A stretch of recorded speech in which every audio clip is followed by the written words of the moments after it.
Olá, tudo bem? Seja bem-vindo a este canal, o canal do Comesc, Conselho de Ministros da cidade de São Carlos. Hoje nós temos o privilégio, o prazer de poder compartilhar a vida, o ministério, a família do pastor Aparecido, pastor Cido, e meu querido, abençoado de Deus. Se inscreva nesse canal, curta, compartilhe e comente. Torne esse canal relevante para que a palavra do Senhor possa chegar ao coração de muitas pessoas. Pastor Cido, muito obrigado por ter vindo aqui participar conosco. É uma alegria poder compartilhar esse momento com o senhor. Amém. Obrigado eu por essa oportunidade tão maravilhosa, né? Tão grandiosa de poder estar aqui e poder compartilhar realmente com os irmãos um pouco da nossa história, da nossa vida. É um privilégio. Eu que agradeço. Muito bem, o pastor Aparecido, né, mais conhecido como pastor Cido, né, ele tem 57 anos de idade, apesar de não parecer, Jovem, né, sim. jovem ainda, 3 filhos, um genro, 2 noras, 5 netos, família grande. cresceu, graças a Deus, né? Casado com a pastora Débora, né, e 37 anos de ministério e 35 anos de casado. Pastor, eu gostaria que o senhor compartilhasse um pouco conosco sobre a sua conversão, né? Sobre o processo que aconteceu na sua vida. Tá. Primeiro, sim, eu fui criado pelos meus avós, né, paternos, que meus pais se separaram, eu era assim, bem bebê, tinha 2 anos de idade, e meu pai, na verdade, ele me raptou, fugiu comigo, me levou embora e me entregou para o meu avô. E aí meu avô, que me criou, sempre não, né? Ele já era convertido há bastante tempo e me criou na igreja até os 11, 12 anos. Mas aí depois nós nos mudamos para Campinas e eu fui morar perto do meu pai. E aí eu quis ir morar um tempo com meu pai. E aí meu pai não servia ao Senhor e minha madrasta também não. E aí eu me distanciei totalmente da presença de Deus, né? Me envolvi com teatro, com algumas outras coisas e algumas coisas que foram assim muito ruins, né?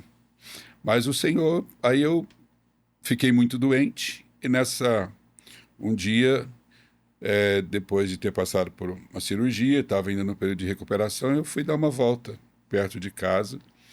E aí eu conheci a Sara, amiga de uma amiga, e a gente conversando e tal, e ela então começou a plantar em mim a semente do Evangelho. E aí não foi muito tempo. Já estava lá a semente, acho que ela só aguou um pouco mais e a semente brotou, germinou mesmo. E aí eu me converti numa igreja pequena, chamada Irmãos Unidos para Cristo, lá em Campinas. Fiquei lá por um tempo. Aí depois, infelizmente, a igreja praticamente que fechou, tal, por algumas questões. E aí eu fui congregar na Assembleia de Deus. E fiquei na Assembleia de Deus aí até há 18 anos atrás. Então, assim, minha conversão ela foi traumática, assim, porque eu tinha uns sonhos, umas expectativas de vida que não alinhavam, né, com o propósito de Deus. Então foi uma mudança radical, extrema, porque eu tive que realmente fazer uma curva total para poder entrar dentro do propósito de Deus. E, pastor, dentro desse período, assim, jovem, né, por assim dizer, né, Bem jovem. naquela época, é uma estrutura de igreja diferente, com assim, pressões diferentes, e compartilhe um pouco com a gente assim, as dificuldades que o senhor enfrentou nesse novo processo na sua vida, né? Ou seja, foi para a igreja, encontrou Jesus e quais foram as dificuldades que apareceram na época da sua juventude nesse princípio de caminhada? A minha primeira dificuldade, eu nem vou falar que foi abandonar o que eu pretendia ser, que era... A gente tinha um grupo na época de humor tal, e estava assim em ascensão esse grupo de humor. Então não foi abrir mão disso, porque isso para mim, graças a Deus, não foi um problema, né? O Senhor realmente me libertou. Mas o primeiro grande desafio meu foi dentro de casa mesmo, porque meu pai, embora filho de crente, criado por um bom tempo na igreja, meu pai se tornou um incrédulo extremo e era totalmente contra o evangelho e até envolvido com algumas outras coisas que não estão de acordo com a palavra de Deus. E então meu primeiro grande problema foi aí, porque meu pai me colocou realmente para fora de casa com 3 meses de convertido. Ele me colocou para fora de casa com a minha madrasta. E esse foi o primeiro grande desafio. Aí teve a questão de eu não estar bem de saúde, porque já tinha passado por 2 cirurgias e eu me converti em março, me batizei em junho e uns dias depois do meu batismo eu passei por outra cirurgia. E foi quando eu saí do hospital que meu pai me colocou fora de casa. E aí a gente cria uma expectativa quando a gente aceita Jesus, né? Porque, puxa, eu estou doente, mas agora Jesus vai tratar de mim, vai me curar e as coisas vão ficar diferentes. Melhores, né? Melhores, porque a gente tem a ideia de que a vida funciona dentro de uma lógica, né? E não é assim. E Deus me ensinou isso desde cedo. E uma das formas de Deus trabalhar isso foi exatamente permitindo que eu voltasse para o hospital, fosse novamente operado. E assim, a notícia do médico para mim foi: essa é a pior situação que você já esteve. Agora, é difícil para um menino, né, como eu, de 16 anos de idade, tá ali e encarar uma situação como essa. Mas Deus foi muito bom. Eu tive experiências extraordinárias, por exemplo, no hospital, com presença de Deus marcante, né? O Senhor vindo, falando realmente comigo de forma extraordinária. Então foi um tempo de aprendizado muito grande. E aí, quando eu saio do hospital e volto para casa, foi exatamente aí que meu pai e minha madrasta me colocaram para fora. Então eu saí de casa operado, ainda em recuperação, e a casa que eu tinha para ir era a casa do meu avô, mas meu avô estava de mudança, então eu fiquei assim. Meu avô mudou e eu fiquei... Totalmente Porque desamparado. não podia sair de Campinas, porque ainda estava em tratamento médico, então tinha que aguardar o final do tratamento. E aí foi muito desafiador isso. Mas, por outro lado, isso me trouxe experiências que eu não teria tido se não tivesse passado por isso. Depois de alguns dias que eu terminei o tratamento, recebi alta tal, aí eu fui para onde meu avô estava morando, mas cheguei lá, não me adaptei. Não me adaptei. Eu até brinco que tudo que eu tinha cabia numa sacola das casas pernambucanas, aquela amarelona com cabinho preto. Mas uma irmã um dia falou comigo: você quer ir embora, né? E eu não tinha dinheiro para voltar para Campinas. Sim, meu avô sempre pobre ali, muito pobre, também não queria incomodá-lo. E essa irmã me deu um dinheiro. Eu voltei para Campinas sem saber para onde eu ia. E eu cheguei em Campinas sexta-feira à tarde. E aí eu fui na casa do irmão Luiz, um irmão muito amado da igreja. E eu falei com ele, falei: deixa eu posar aqui na sua casa de hoje para amanhã, e da manhã para domingo, e de domingo para segunda, porque segunda-feira Deus vai me dar um emprego e vai me dar um lugar para morar. E aí ele me acolheu, aquele final de semana. E aí eu fui para a igreja e uma família da igreja me abraçou. Então eu tive umas experiências grandiosas dentro dessa situação toda.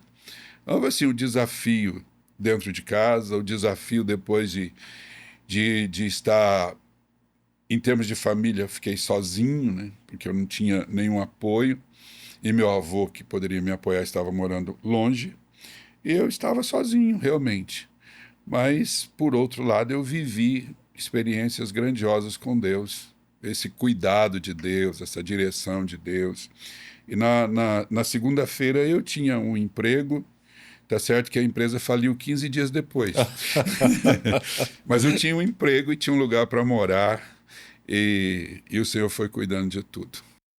E essa transição da primeira igreja para a Assembleia de Deus se deu em que ocasião? Aí eu já tinha mais maturidade um pouco de convertido, mas a minha memória não falha, que foi uns 3 anos depois, 2 anos e meio, mais ou menos depois, né? E daí que, infelizmente, a igreja passou por um problema e não tinha mais condições da gente continuar. E aí eu já estava, nessa época, namorando, assim, e aí a namorada era da Assembleia, o Espírito Santo com a namorada. Então aí eu fui para a Assembleia. Aí depois não deu certo, não foi com ela, graças a Deus foi com a irmã Débora, e não que ela fosse ruim, né, pelo amor de Deus, mas foi... Aí é você se adaptar a um sistema totalmente diferente também, porque eu vinha de uma igreja que era bem pequena. Eu fui congregar numa congregação lá em Campinas, Parque da Figueira, e então não era grande, mas a igreja em si, né, a Assembleia de Deus, era muito grande. E aí você se adaptar a essa nova estrutura, nova realidade, né, viver isso. Então foi assim, uma época de aprendizado e de recomeço, porque realmente eu tive que recomeçar. Pastor Cido, e quando startou o chamado, quando o senhor se sentiu assim, chamado para a obra missionária?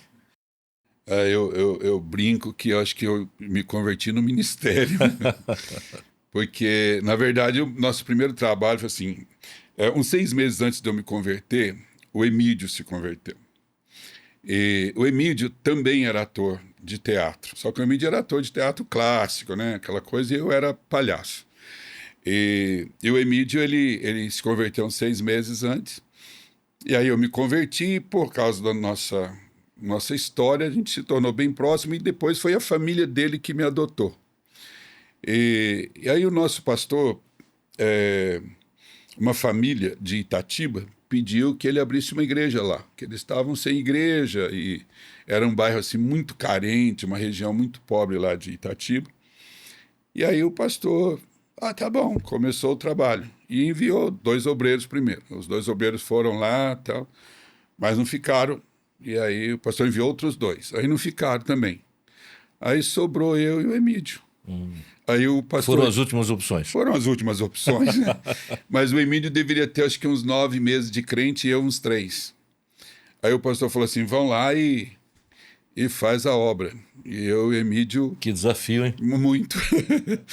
Até porque era um bairro muito pobre, né? Muito assim, uma população muito oprimida realmente, com muita manifestação demoníaca, era um lugar muito difícil. Mas o Senhor foi muito bom com a gente, porque aí a gente trabalhou, eu e ele lá, sempre brinco que ele era o Elias e eu era o Eliseu. E até essa questão de eu ser palhaço e ele ser mais clássico, né, na questão do teatro. Então, eu trabalhava com as crianças e ele trabalhava com os adultos. Até porque ele sabia um pouco mais que eu. Eu sabia o A e ele sabia o B e o C e o D, Entendi. mais ou menos assim. Então, foi uma experiência muito boa, mas foi ali que eu nasci para o ministério. Porque A forja foi no campo de trabalho. Foi no campo, erramos muito. Erramos muito. Hoje eu acho que eu não faria o que o meu pastor fez naquela época, né, com um menino de 16 anos. O Emílio já era mais velho, ele tem 10 anos mais que eu. Mas mesmo assim, ele tinha 25 para 26 anos para 27 e eu tinha 16 para 17. E para 2 novos convertidos, isso foi um desafio muito grande. Mas o meu pastor não parou aí. Ele, quando Itatiba ficou legal, tinha uma igreja plantada, aí ele mandou um pastor para lá. Aí ele falou assim, agora eu tenho um outro trabalho para vocês. Aí a gente foi para Várzea Paulista. Então, no bairro que a gente fazia o trabalho, era como que um vale. Você entrava E aí aqui do lado tinha era morro, do outro lado era morro, e a cidade, e aqui ficava a rua principal. Ela alugou um salãozinho lá em cima do morro. Então a gente colocava a caixinha de som lá e pregava para o bairro E inteiro. todo vale tinha que ouvir. Todo vale tinha que ouvir. É. E foi uma outra experiência interessante. E estava indo bem. E aí foi exatamente quando a gente estava lá que houve, infelizmente, um problema na igreja lá em Campinas, e a sede nossa era em São Paulo. E aí houve um rompimento, né, com o pastor. E foi muito ruim, foi triste, mas aí a gente continuou um tempo junto, tá, mas depois eu fui pendendo para a Assembleia. Aí quando eu cheguei na Assembleia, eu já estava estudando, então automaticamente já fui sendo colocado também. E quando vi, já estava dentro. Vou falar assim, quando foi que começou? Então, eu brinco que eu me converti no ministério, acho, já foi direto para lá. Mas assim, hoje eu entendo, e essa é uma observação interessante para se fazer, que se prepare primeiro. Gaste tempo se preparando primeiro. Porque quando a gente se prepara, a gente evita muitos problemas, muitos sofrimentos, que eles não são, de fato, inerentes assim ao ministério. É a falta de preparo que nos leva a eles. Então a gente sofreu muito, eu sofri muito. E pessoas sofreram com isso. Porque a gente foi lançado, né, no ministério assim. Então, se prepare antes. Faça de tudo para que quando você for para o ministério, você tenha uma base sólida. Porque eu sei que Deus chama quem Ele quer, como Ele quer e quando Ele quer. Mas se tiver a oportunidade, se prepare, e se prepare bem. E principalmente hoje. Porque no nosso tempo, você ia pregar, você contava a história da mulher do fluxo de sangue, e a igreja ficava feliz, dava glória a Deus, aleluia, e pulava e se alegrava. Vai lá e não explica hoje o contexto, o que é fluxo de sangue, por que que ela... Hoje você tem que dar uma aula introdutória para depois entrar na palavra, e se você não faz isso, hoje a igreja tem dificuldade muitas vezes de receber, porque nós estamos trabalhando com pessoas que exigem mais nesse sentido. Houve um crescimento no conhecimento. Um crescimento do conhecimento. E é na nossa, agora, mais ainda, porque as pessoas têm acesso a informação o tempo todo. Então, as pessoas hoje, elas ouvem o pregador, né, vários pregadores vários conceitos, várias interpretações e de formações diversas, né? Então, assim, a gente precisa estar melhor preparado. Mas se eu dou um conselho hoje para alguém que quer ir para o ministério, o conselho é esse: se prepare bem primeiro.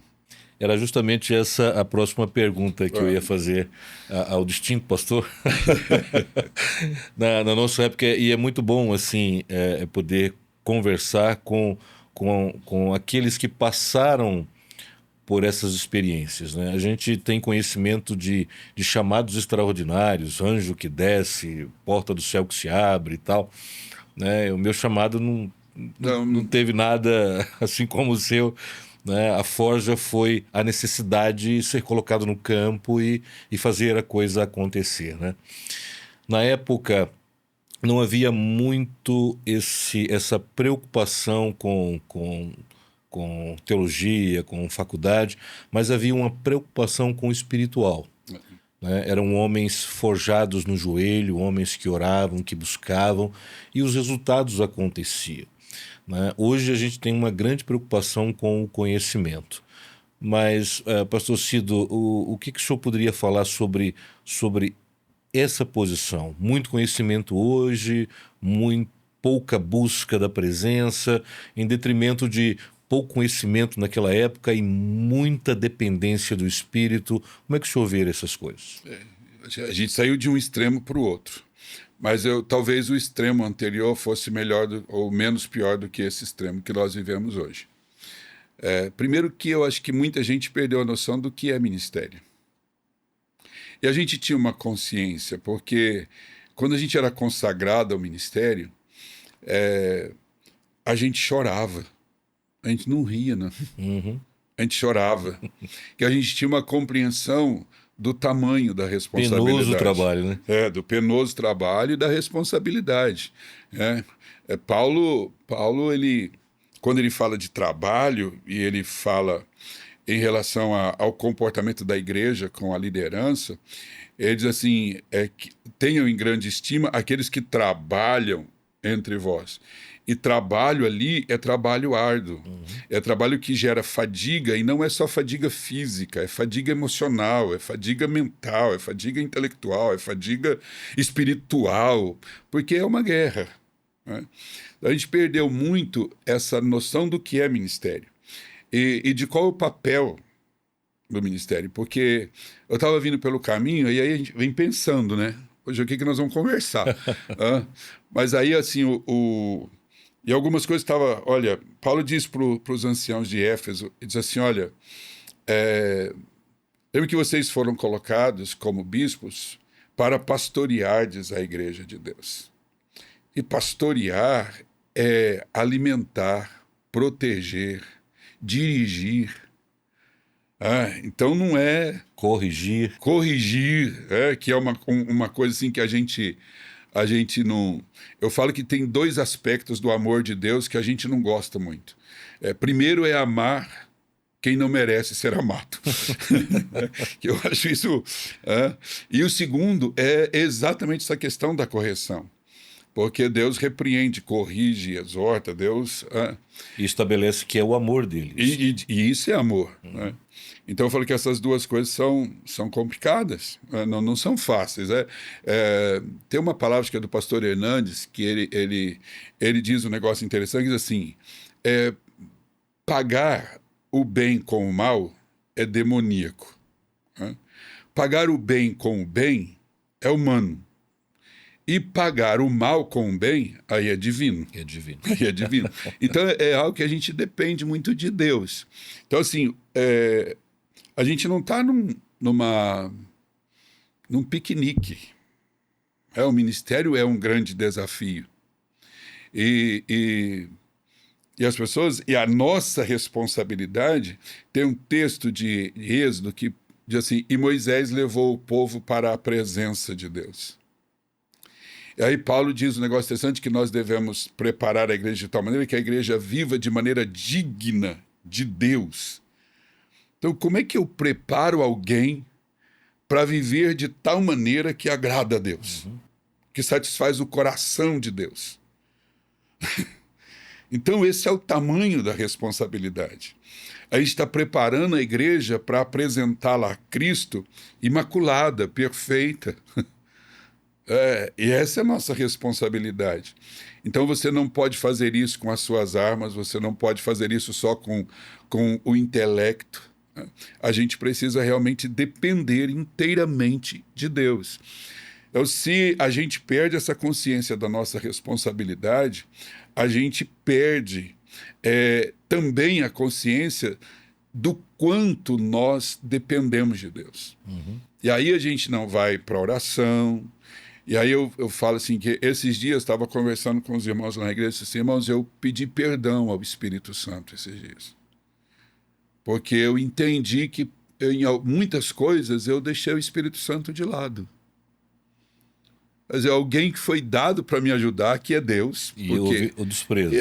Sabe, é como se eu pudesse andar sem Ele, como se eu pudesse caminhar sem Ele.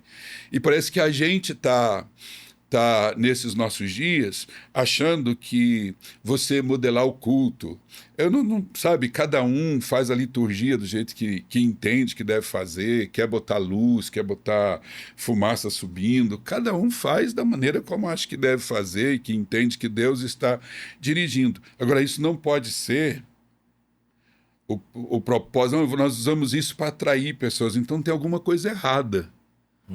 Porque se eu uso luzes e fumaça e um som mais alto e jogo imagens no telão e faço isso para atrair pessoas, o poder do evangelho está onde? Então a gente está achando que com essas coisas a gente vai cumprir com o trabalho de Deus. E não vai, né? Seria muitos métodos e pouca busca, né? Pouca busca, pouco Deus. Pouco Deus. A gente está muito assim, arrumando entretenimento para a igreja. Essa é a palavra. Essa é a palavra. E não é isso. O evangelho não é isso. Então, aquilo que o senhor até observou, que nós somos chamados para corrigir. E corrigir é corrigir de corrigir. É mudar rotas. Mudar rotas. É tratar daquilo que está errado e levar para aquilo que está certo. E isso você não faz com entretenimento. Isso você faz com confronto. Eu vi uma frase essa semana de um pastor, até do apóstolo Rogério, que ele falou assim, você tem assim, pouco controle e você tem muito compromisso diante de Deus. Né? Então, eu tentei entender o que ele queria colocar dizer, aplicar essa palavra, né? Porque você tem uma responsabilidade muito grande com as ovelhas que estão ali. Elas estão no aprisco que o Senhor deu para você cuidar. E o próprio Jesus falou assim, que o bom pastor dá a vida pelas suas ovelhas. Então, nós temos a responsabilidade de cuidar, de orientar. Quando a gente pega o aspecto do pastor, ele tem o cajado e tem uma vara. Né? Uma vara para corrigir quando a ovelha não quer andar. Um cajado para colocá-la no caminho se acaso ela escorregar. Né? A expressão bíblica, ela fala assim, deixa 99 no aprisco, guardadinhas, alimentadas, protegidas, e você vai buscar a 100ª lá. Né? É muita responsabilidade, mas a posição pastoral ela é de aconselhar a pessoa a não fazer. Né? Não seria uma posição assim desgastante por demais? Por isso que a palavra fala que é um penoso trabalho. Penoso trabalho. Eu acho que hoje mais do que antes, porque hoje as pessoas estão com mais dificuldade para ouvir. Esse é um grande problema. E nós estamos vivendo uma época onde a palavra limite parece que está sendo totalmente desprezada. A questão da honra às pessoas mais velhas, né? Eu tive uma experiência interessante, porque está indo um pessoalzinho que está aqui estudando lá da Nigéria, na igreja. E aí, foi sábado, a gente estava lá na igreja fazendo um trabalho de limpeza lá tal, e 2 dessas meninas foram lá ajudar. E aí, eu precisei acertar um negócio da igreja e passei na feira ali do cartódromo. E elas tinham pedido lá, elas falaram assim, olha, nós vamos sair um pouquinho, mas depois a gente volta. Só que eu nem imaginei que elas iam à feira, né? Porque daí eu ia passar lá perto, eu falava, eu deixo vocês lá. Exato. Aí quando chego lá, vejo elas. E elas tinham comprado bastante coisa, uma sacolona gigante, assim, de tomate, outra de laranja, né? E eu fui lá para poder pegar a sacola, para poder carregar, porque daí eu as encontrei, falei, agora eu ensinarzinho, que elas só falam inglês, e eu de inglês só entendo I love you, quando a Débora fala assim, é bom. Então, mas aí elas não, e rejeitaram assim, e uma foi até para pegar uma sacolinha que eu estava segurando com 5 tomates e 2 pés de alface. Aí eu não entendi aquilo, mas pedi para o Lucas, né? E falei, Lucas, pergunta para elas aí depois, lá na igreja. Né? Pergunta para elas por que que... Aí ele foi perguntar, ela disse assim, olha, lá na nossa cultura, se a pessoa tem um dia a mais do que você, ela deve ser reverenciada, respeitada.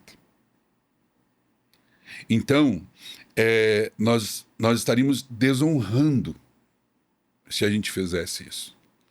Se permitisse que eu pegasse a sacola para carregar. A gente precisa ir nesse... para a gente isso é um extremo. Mas só que nós perdemos essa noção de honra, de respeito. Isso está na sociedade como um todo, a questão, por exemplo, do respeito aos pais e de limites, né, que os pais também devem impor aos filhos. E isso tem atingido a igreja. Então, a gente é de um tempo que o pastor falava e você abaixava a cabeça. E eu via, e tinha aquilo como uma bênção. Hoje, Você pode ser processado, você né? pode ser até processado, porque também agora tudo virou causa de processo, né? Até o pai, se der uma palmadinha no filho lá, pode ser processado. Um amigo me mandou um negócio que é o cúmulo do absurdo, é assim, que um filho está processando o pai, ele tem já 20 e alguma coisa lá de ano, está processando os pais porque ele não quer trabalhar. E os pais têm a obrigação de sustentar. Tem a obrigação de sustentá-lo, porque ele, quando ele não tem responsabilidade nenhuma. Não foi Não pediu para nascer. Ele não pediu para nascer, não pediu. Então, esse tipo de conceito, infelizmente, está vindo também para dentro da igreja. E muita gente não está entendendo o que é autoridade. Não estou falando de autoritarismo, Sim.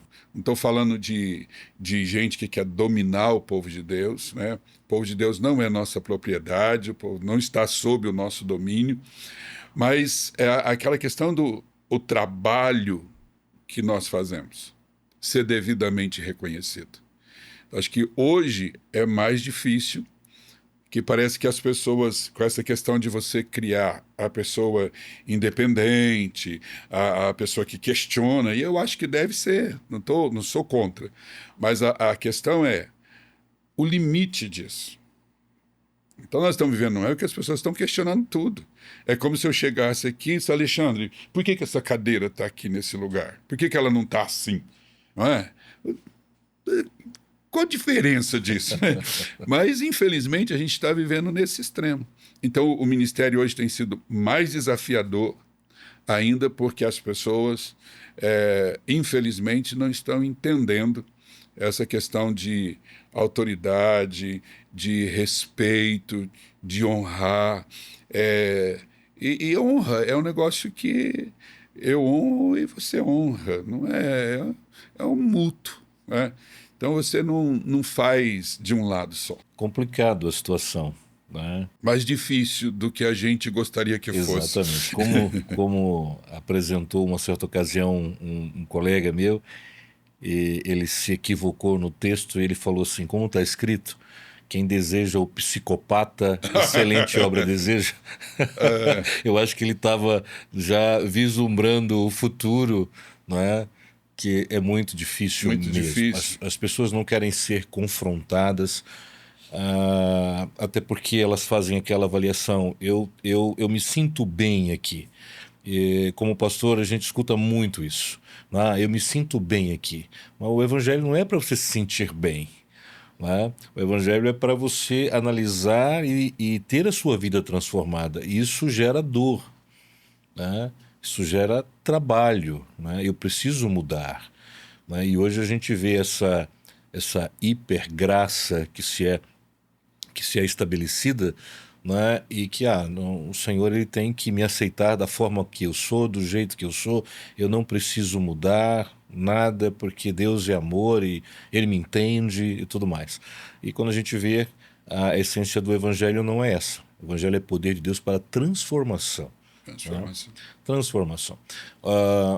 No domingo, ministrando na igreja, eu perguntei assim, qual o primeiro mandamento? Aí, amar a Deus sobre todas as coisas.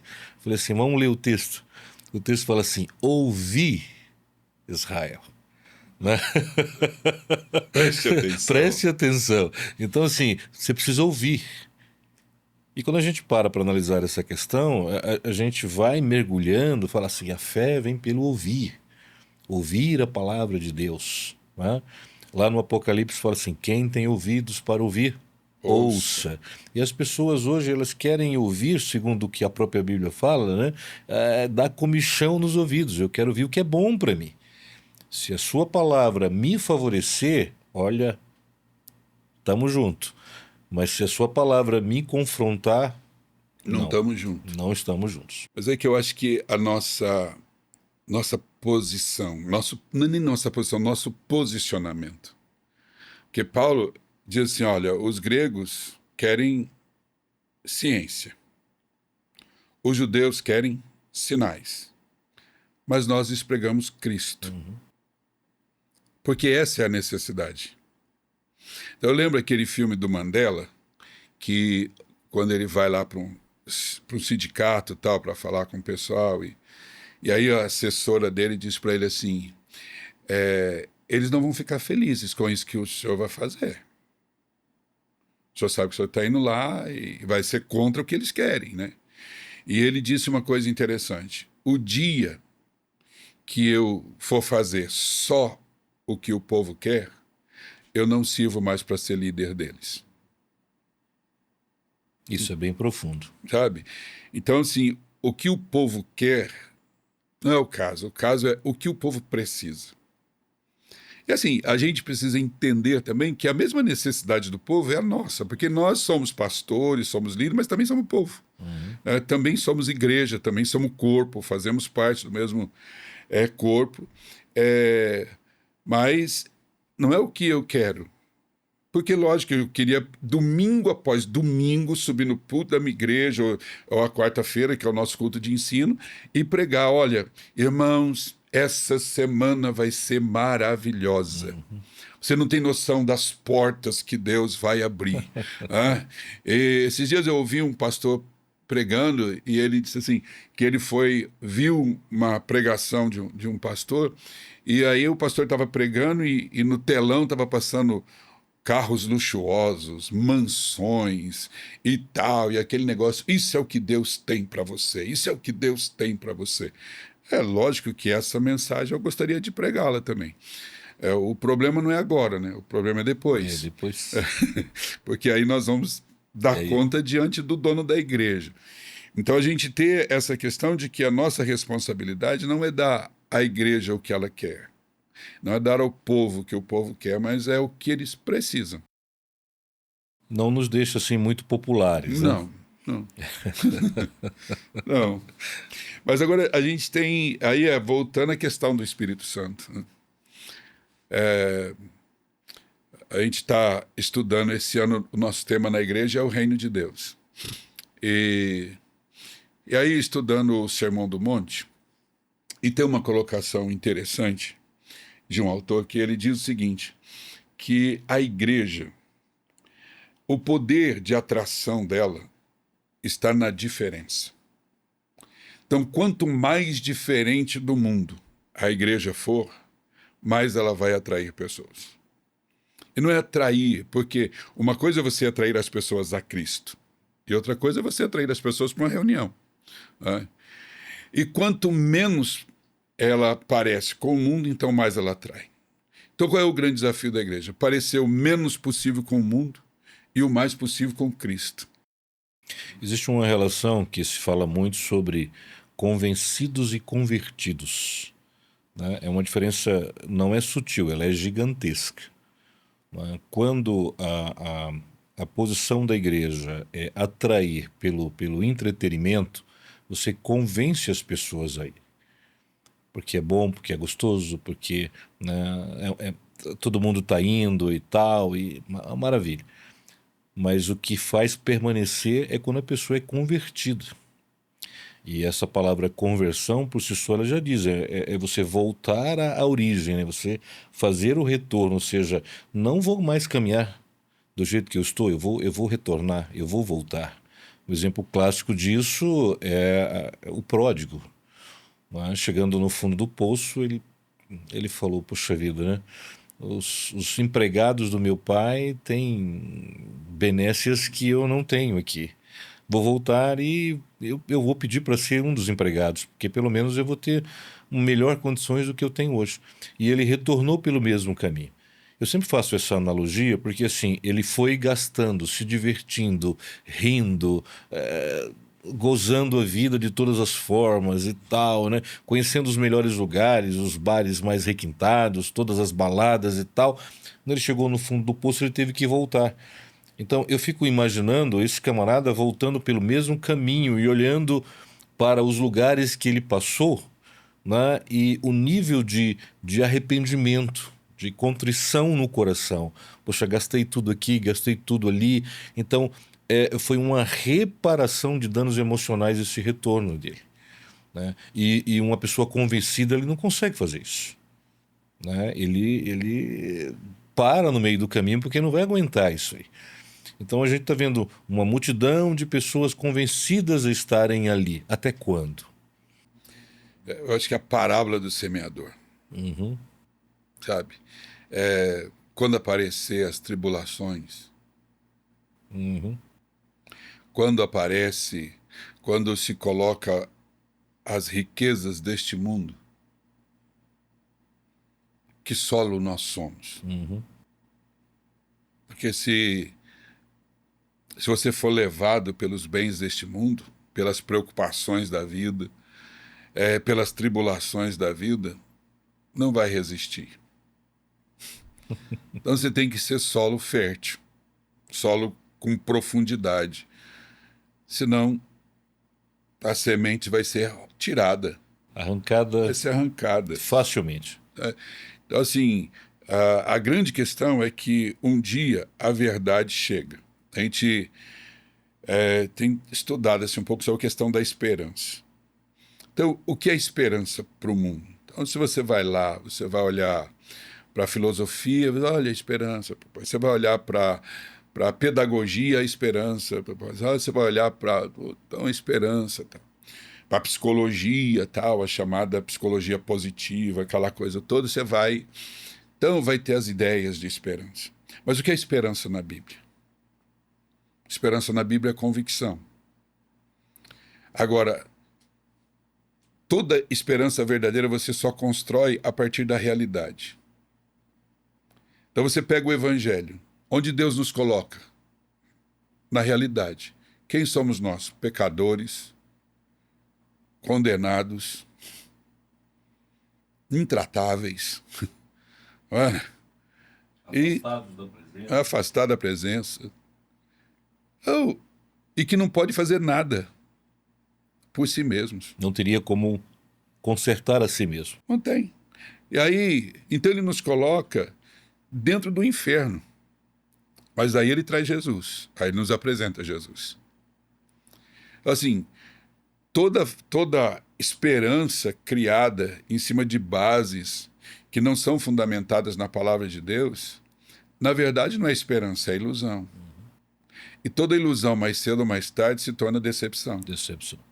Então, as pessoas, quando nós pregamos um evangelho que gera ilusões, nós vamos gerar mais tarde pessoas decepcionadas, pessoas que não vão mais querer ouvir do evangelho, porque achavam que o evangelho era aquilo, daí se depararam com a realidade, e a realidade diz para elas, receberam feridas profundas. E aí foram feridas. E aí você não... Dificilmente você consegue trazer essa pessoa de volta. Porque ela foi enganada. Ela fecha a porta para qualquer possibilidade. Para qualquer possibilidade. Porque, puxa, aquilo era verdade para ela. E não era.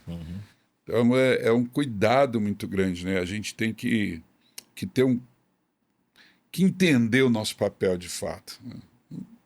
Não adianta você florear o evangelho. Hoje Jesus começa a conversa de Jesus, né? Fere todo o princípio de marketing, né? Negue-se a si mesmo e siga-me. Tome a sua cruz. Toma a sua cruz. Siga-me. Siga-me. Então esse é o evangelho, né? Esse é o evangelho. Pastor Cido, o tempo em Campinas ele passou, né? E vamos falar de São Carlos, vamos falar da comunidade Novo Tempo. Essa é uma filha. Então eu queria que o senhor falasse um pouquinho sobre esse chamado ministerial, o início e os trabalhos que vocês desenvolvem na comunidade Novo Tempo. Primeiro, ela nasceu sem querer, né? A gente não tinha nenhum propósito voltado para isso. A gente estava trabalhando num outro projeto e nós não tínhamos realmente nenhuma ideia, nem pensamento algum de começar um trabalho em São Carlos. Aí um dia numa conversa, tal, mais informal, e aí acabou que nasceu a Comunidade Novo Tempo, nasceu com um propósito diferente, com uma visão diferente do que nós somos hoje. Então eu disse que a Comunidade Novo Tempo, ao longo desses anos, ela vem se construindo. Eu acho que agora a gente está entendendo a pontinha do Construindo-se, solidificando. solidificando, se construindo.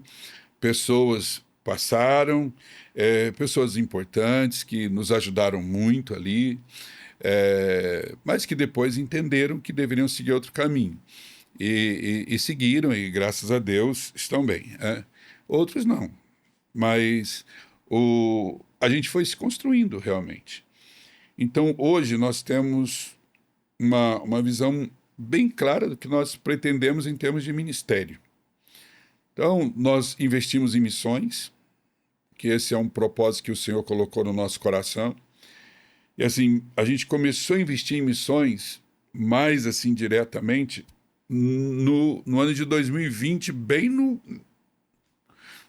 olho do furacão da pandemia. Assim, né? Porque um casal, né, de missionários lá do Senegal, que tinham contato aqui com a nossa igreja, eles tinham vindo uma vez, tinham ministrado aqui e tal, e a gente enviava para eles ofertas assim esporádicas, tal, sem ter assumido realmente um compromisso. E aí eles precisaram lá adotar uma criança lá no projeto deles, dar no país onde eles estavam. Quando uma criança dá trabalho assim para o pai leva e vende para o líder religioso lá, e o líder religioso vira, e a criança literalmente se torna escravo. E aí o missionário encontrou com o pai que estava levando o filho para vender para o líder religioso, para ele ser escravo. E o missionário disse, deixa ele comigo. Só que daí precisava sustentar. Né? Então e por isso nasceu o nosso envolvimento com missões lá no Senegal. Então, assim, um trabalho... E nós tivemos experiências gloriosas com Deus, né, dentro disso. E a outra parte, em termos de missões, são os nossos jovens. Né?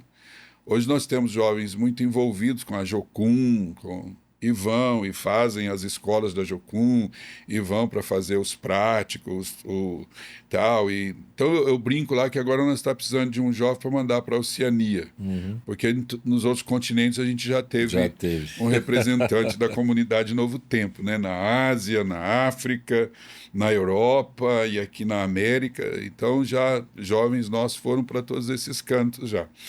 E assim, então a igreja investiu muito nisso. E Deus fez milagres. Então tem um caso, por exemplo, de uma dessas meninas que fez a escola e depois foi fazer o prático, e a gente enviava as ajudas e ela falou de quanto ela ia precisar, mas ela esqueceu, por exemplo, que ela ia parar no aeroporto, ela estava vindo da África, ela ia parar no aeroporto e ela ia precisar comer, né, e ela esqueceu da comida. E aí, uma irmã tinha prometido uma oferta. Só que a irmã teve um problema lá e no dia da oferta, que a gente ia tirar a oferta, a irmã não pôde ir à igreja. Mas ela conscientemente falou, não, mas eu preciso enviar a oferta. Propôs no coração? Propôs no coração de enviar a oferta. E aí, a gente, graças a Deus pelo Pix, né? A gente enviou a oferta, a irmã deu a oferta e a gente enviou a oferta para ela. E ela, a hora que ela recebeu lá, que chegou no celular dela, que tinha entrado dinheiro na conta dela, ela estava exatamente lá esperando. E agora? O que eu vou comer? O que eu vou comer? Então, esse foi um dos milagres. O outro milagre, assim, quando a gente trouxe os missionários para cá da última vez, houve uma intermediação lá na compra da passagem e a pessoa que intermediou cometeu um erro. Porque ele, como africano, precisava de um visto especial para passar pela Europa e ela não atentou para isso. E aí, quando chegar no aeroporto para embarcar, só ela pôde embarcar. E ele não. Ele não conseguiu. Só que nós já tínhamos, a passagem já estava paga, comprada, e a igreja tinha feito isso. Aí, e agora? O que nós vamos fazer? E nós não tínhamos dinheiro em caixa. Mas a nossa irmã lá de missões, ela é magrelinha assim, sabe? Mas ela tem uma fé, rapaz, gigante. Porque ela chegou para mim, ela falou, pastor, e agora? Eu falei, nós não temos dinheiro. A gente não tem como fazer. O dinheiro que a gente tinha, a gente comprou. Agora vai fazer como? Aí ela saiu assim da minha sala, depois ela voltou, ela falou assim, pastor, eu comprei a passagem. Você comprou como? Eu comprei no cartão de crédito. Eu falei, bom, agora vamos orar então, né? Pra gente Tem condições de para pagar a passagem. Só que o que acontece? Na primeira parcela, porque eu comprei em 5 vezes lá, 6 vezes, não me lembro, de 1.000 e alguma coisa e tal.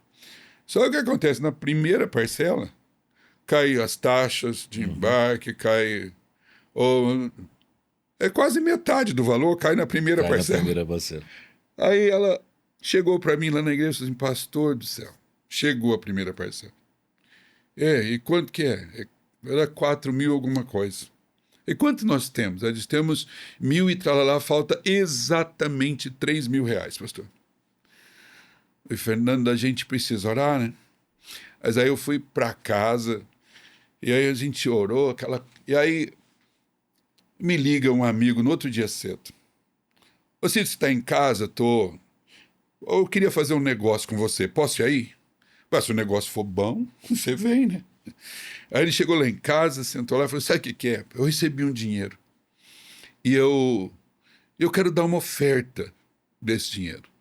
Mas eu quero que essa oferta seja destinada para missões.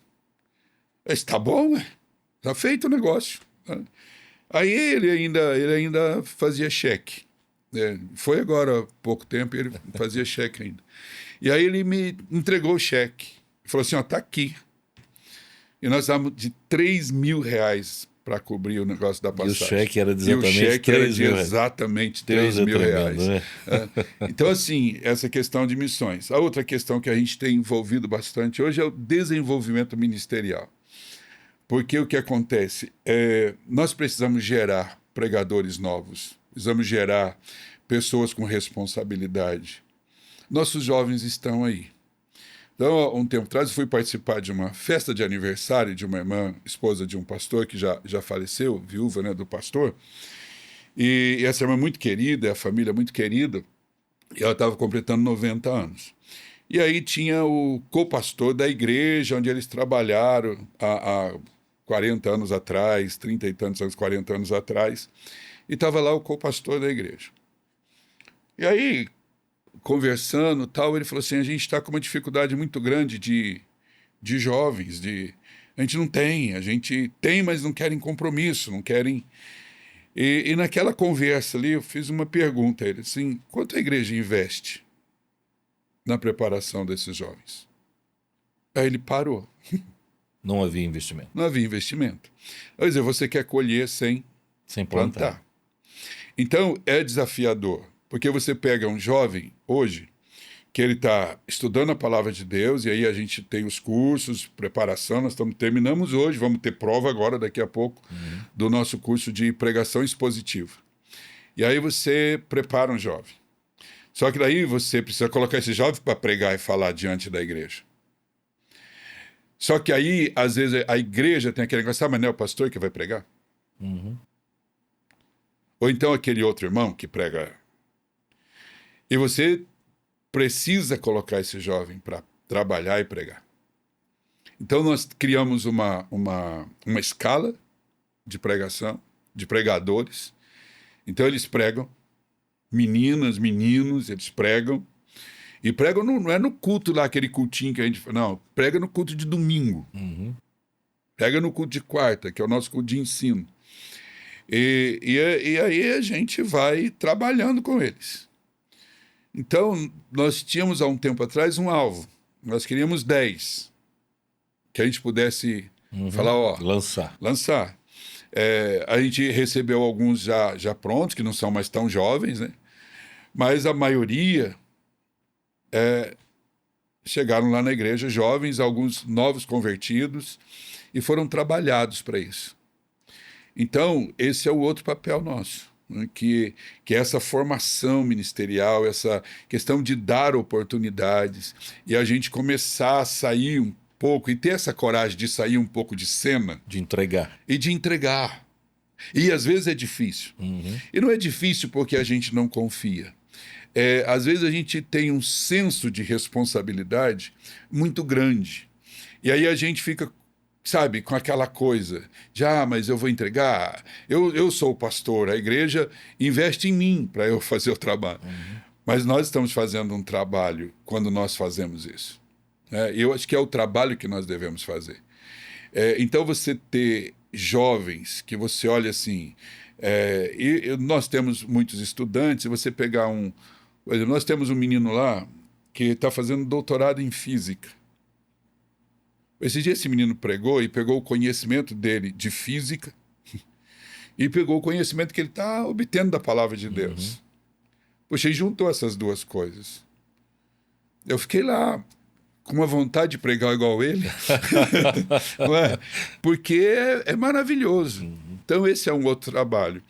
E a gente tem trabalhado nessa questão das bases. Então, nós vamos ter um trabalho agora, o Lucas que vai coordenar isso, que as 9 marcas de uma igreja saudável, acho que é isso mesmo. E vai se trabalhar realmente a preparação de liderança. Porque a igreja, nós que estamos ali, eu já estou chegando nos 60. Né? Minha saúde nunca foi lá muito boa. Aí, outros já estão com 50, outros... E daqui a pouco... Exatamente. Então a gente precisa pensar nisso e formar líderes. E não ter pressa. Porque às vezes a gente quer formar as pessoas do dia para a noite, a gente quer acelerar o processo e não pode. Acelerando, a gente pula etapas. Né? Pula etapas. Então, assim, não ter pressa e dar as oportunidades. Trazer. Uma vez eu fui jovenzinho, fui pregar numa igreja e eu fiz uma burrada. Mas pensa naquelas burradas que a gente faz. Mas eu não sei como é que eu fiz aquilo. E era uma igreja conceituada, né, e tal, e eu fiz uma burrada, foi terrível. Aí, quando terminou o trabalho e tal, o pastor me chamou na sala dele. Eu disse, vai acabar comigo, né? Mas não. Ele olhou para mim e ele disse assim, meu filho, você fez um negócio hoje que não foi bom. Você nunca deve fazer o que você fez hoje. Primeiro que você acabou me expondo para uma situação não boa, sabe? E aí ele foi mostrando para mim. Mas daí ele olhou para mim e disse assim, mas eu vejo em você um potencial. Eu sou grato a ele até hoje. Não destruiu, né? Ele não destruiu. Ele usou... Redirecionou. Aquele erro para, na verdade, me construir, né? E me redirecionar realmente. Então, assim, nós vamos ter coragem para fazer isso. E se um jovem erra ali, fala alguma coisa que não deve falar, faz do jeito que não deve fazer, a gente ter ousadia de chamar, corrigir e permitir que ele continue, mostrar o outro lado, mostrar o potencial, mostrar que Deus está com ele, que é propósito de Deus para a vida dele. Então, a gente precisa fazer isso. Então, essa formação ministerial, essa formação de liderança. E eu louvo muito a Deus pela vida da equipe que nós temos. Né? Porque eu tenho um co-pastor fantástico. Eu falo que é o co-pastor dos sonhos. Então, assim, que é o pastor Henrique. Ele não aparece muito, assim, no sentido de estar lá na frente, de tal, mas ele faz um trabalho extraordinário. Ele é peça-chave na igreja. Pois eu louvo a Deus pela diretoria que a gente tem, que é um pessoal muito, muito top. Né? Ele também é diretoria, não só co-pastor, ele é o vice-presidente da igreja. Mas, assim, os tesoureiros que a gente tem, que são fantásticos, secretários e o pessoal que nos ajuda ali, complementa a diretoria. Aí a gente... Porque eles nos apoiam nisso. Nós estamos numa unidade. Isso é maravilhoso. Dentro desse propósito. Então, assim, não tem aquele negócio de... Nós temos lá o pastor Neto. O Neto tem 5 MBA, fala inglês, espanhol, grego e mais não sei o que lá, dá aula de grego, e ele não faz questão nenhuma, ele apoia todo esse projeto, ele nos ajuda na formação e ele nos apoia nesse projeto. Ele não tem aquele negócio de ciúmes, de coisa, vai botar esse menino para pregar e eu que estou aqui, que sou o cara, não vou pregar. Não tem isso. Existe uma unidade, realmente. Então, acho que a gente precisa agradecer muito a liderança que a gente tem. E aí essa formação, todo esse trabalho. E os ministérios, que acho que fazem parte do dia a dia de toda a igreja, né? Crianças, jovens, adolescentes. Esse trabalho com os adolescentes deve ser uma preocupação muito grande da igreja hoje. Como nós vamos preparar os nossos adolescentes para daqui a pouco. Porque eles vão daqui a pouco enfrentar uma universidade, uma realidade totalmente diferente, não vão estar no contexto da igreja. Então, o que é que a gente vai fazer e como prepará-los para isso? Né? Então, assim, e aí a gente tem o Lucas, por exemplo, que tem a formação profissional dele, tem a formação teológica e se preparou muito, né? Então, assim, tem feito um trabalho muito bacana também. Então, esse é o propósito nosso. Você trabalha criança, trabalha adolescente, trabalha jovem. E os velhos, a gente está torcendo, lá tem um pessoal que quer fazer medicina, a gente está torcendo para eles fazerem geriatria, para poder cuidar de nós, que as dores vêm. Mas você cuidar dessas pessoas e realmente criar uma base. E sem a pressa, e sem também aquela coisa de eu preciso ter sucesso e achar que sucesso é número. Eu não sou anti-número, eu quero que a nossa igreja cresça numericamente, eu quero que ela chegue a um patamar mais elevado em termos de número, mas dá tempo de eu contar um testemunho? Dá. Dentro dessa questão aí, a gente estava, quando fui pastor em Descalvado, a gente estava construindo uma igreja. Só que a gente comprou o terreno e era um terreno acidentado, assim. Mas aí, atrás da igreja, lá era um terreno da propriedade da prefeitura e tal. Então, consegui uma autorização da prefeitura para a gente jogar a rede de esgoto, passando por ali e indo para a rua lateral lá, porque o terreno era de meio de quarteirão. E aí, o que a gente teve que fazer primeiro? Todo fundamento, né? Aquela base de muro de arrimo, tal, aquela coisa toda. E a gente ficou 1 ano trabalhando nisso. 1 ano. Fazendo muro de arrimo, alicerce, a base. A base. Aí chegou, terminou, né? Tá agora aqui, tá. Bom, agora precisa aterrar. Precisa aterrar, primeiramente, a parte do templo, porque atrás a gente construiu salas, tá? Então, como a gente conseguiu essa autorização da prefeitura, então a gente construiu as salas lá embaixo, tá? E aí, em cima, então, só a parte do templo precisou ser aterrada. Aí estamos lá, o alicerce, aquela coisa, parecia aqueles paredão, né? Aí começou a chegar os caminhões de terra. E vai caminhão de terra, e vai caminhão de terra, e vem trator, e afunda tudo aquilo, né? Então, aí quando terminou, eu sentei assim na frente, fiquei olhando, né? O serviço de 1 ano sumiu. Sumiu. Não aparece. Não aparece. Mas o Senhor veio de uma forma tão gloriosa e falou ao meu coração. Ele disse assim, assim é a minha igreja. Primeiro o alicerce, depois as paredes. Semana seguinte, fazia tudo por mutirão. Tinha um irmão pedreiro aqui em São Carlos, falou assim, eu vou lá ajudar você, pastor Cid. Só que ele tinha uma mão mais ou menos grande e ele usava uma colher de pedreiro que parecia uma pá. E juntou mais os nossos irmãos lá. O resultado foi que em 2 finais de semana, trabalhados, levantou as paredes. Pai, você olhava as paredão, tudo levantado, aquela coisa, né? Então, mas é primeiro construir alicerce. E aquilo ali para mim foi uma lição. Vai segurar tudo. Tudo. Então não adianta a gente... Não adianta levantar a parede sem a fundação. Sem a fundação. Vai cair.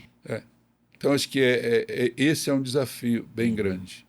Porque a gente quer ver as paredes. Sim. A gente quer ver o acabamento, a pintura, o negócio. Mas é preciso construir antes o alicerce. Muito bem. Pastor Cido, para finalizar, eu gostaria que o senhor falasse um pouco sobre o Comesc. Afinal de contas, nós estamos aqui, né, em um podcast que é do Comesc, do Conselho de Pastores. Eu acho que o Comesc ele tem sido para muitos, né, um lugar de refúgio, de cura e de apoio.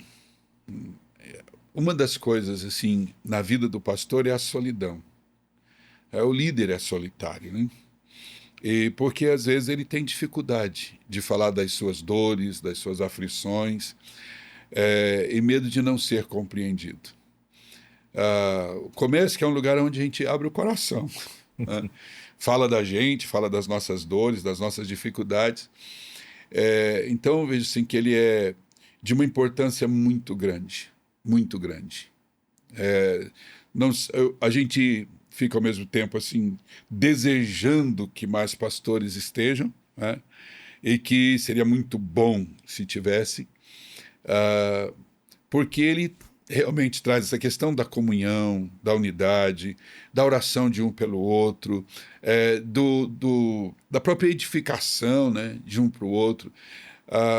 Palavras muito boas são ministradas, né? E depois a gente tem aquele momento de meditação e de bate-papo e tal, e aí melhora, né? Melhora. Então eu já saí algumas vezes ou muitas vezes de lá bem edificado, né?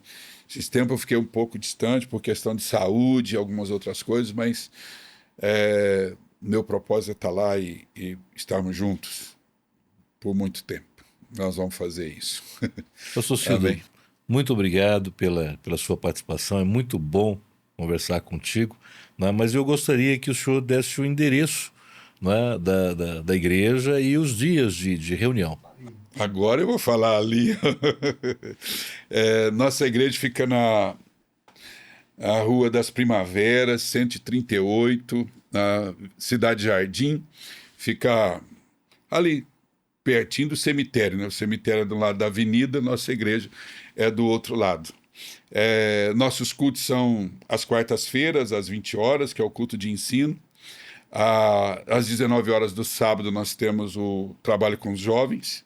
Às 15 horas no sábado, com algumas exceções, nós temos o trabalho com os adolescentes. E aos domingos nós temos o culto às 9 da manhã e às 19 horas da noite. E vai ser um prazer muito grande receber você lá, tá bom? Você é nosso convidado e vai ser uma honra tê-lo ou tê-la lá nos nossos cultos. Deus abençoe, em nome de Jesus. Muito obrigado, pastor. Muito obrigado por esse tempo. A gente começa a falar das coisas de Deus, né? E aí a gente se alegra. Então, muito obrigado por esse tempo. Foi um prazer muito grande poder estar aqui e compartilhar algumas coisas e receber algumas coisas. Então, que Deus abençoe, que Deus continue abençoando também esse trabalho. Deus abençoe aqueles que estão por trás aqui, né, Alexandre e a sua família. Que o Senhor fortaleça e dê graça e abençoe os pastores da nossa cidade. Obrigado, em nome de pastor Jesus. Silvio. Fomos edificados, né? E você, meu caro abençoado, gostou? Então se inscreve aí no canal, compartilha esse conteúdo maravilhoso, deixe o seu comentário, que é muito importante, e vamos dar relevância a tudo isso. E a gente se vê por aí. Até o nosso próximo programa.